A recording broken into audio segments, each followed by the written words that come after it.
Sir गेले एक 15 दिवसापासून कराड शहर आणि परिसरात म्हणजे कराड तालुक्यातल्या MD ड्रग्ज असतील, गांजा असतील, दारू वगैरे या अवैध व्यवसायाच्या विरोधात आम्ही एक मालिका सुरू केलेली आहे महामंथनच्या माध्यमातून आणि त्या संदर्भानं पोलीस खात्यातून पोलीस प्रशासनाने ज्या ज्या काही कारवाई करायचं ते एक धाडसत्र सुरू केलेलं आहे त्याबद्दल आम्ही सर्वप्रथम आपलं अभिनंदन करतो।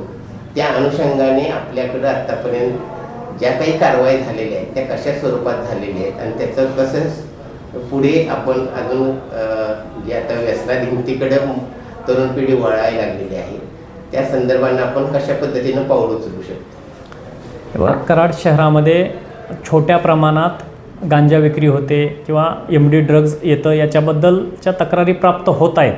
पत्रकार बंधूसुद्धा आम्हाला अवेअर करतायत। तर त्या अनुषंगाने आम्हाला ज्या वेळी माहिती मिळते किंवा आमच्या सोर्सकडून ज्या वेळी आम्हाला माहिती मिळते आम्ही त्या वेळेला त्या ठिकाणी जाऊन धाडी टाकण्याचं काम चालू केलेलं आहे। आजपर्यंत आम्ही जवळजवळ 15 ते 20 छोट्या छोट्या कारवाया केलेल्या आहेत, परंतु छोट्या छोट्या कारवायासुद्धा चांगलं रिझल्ट देत आहेत।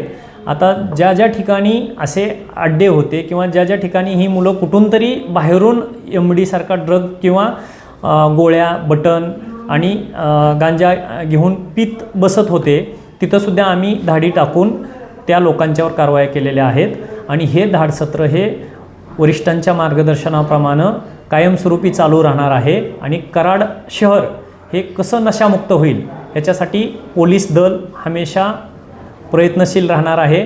कुठलंही अभय ह्या विक्री करणाऱ्या अवैध व्यावसायिकांना पोलिसांच्याकडून दिलं जाणार नाही याची मी तुम्हाला 100% ग्वाही देतो।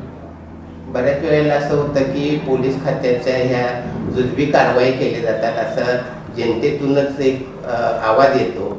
त्या आवाजाच्या संदर्भानं जसं आता तुम्ही कारवाई केलेली आहे तर पुढं करणार आहात या असं सांगताय हे खूप अतिशय चांगली गोष्ट आहे, परंतु त्या अनुषंगाने आपण काय सांगाल? मी आता ह्या गोष्टीवर काहीच बोलणार नाही, परंतु तुम्हाला येणाऱ्या काळामध्ये सातत्य ह्या कारवाईमध्ये दिसेल आणि आमच्या कृतीमधून तुम्हाला रिझल्ट दिसतील एवढंच मी तुम्हाला सांगेन। थँक्यू, धन्यवाद। धन्यवाद।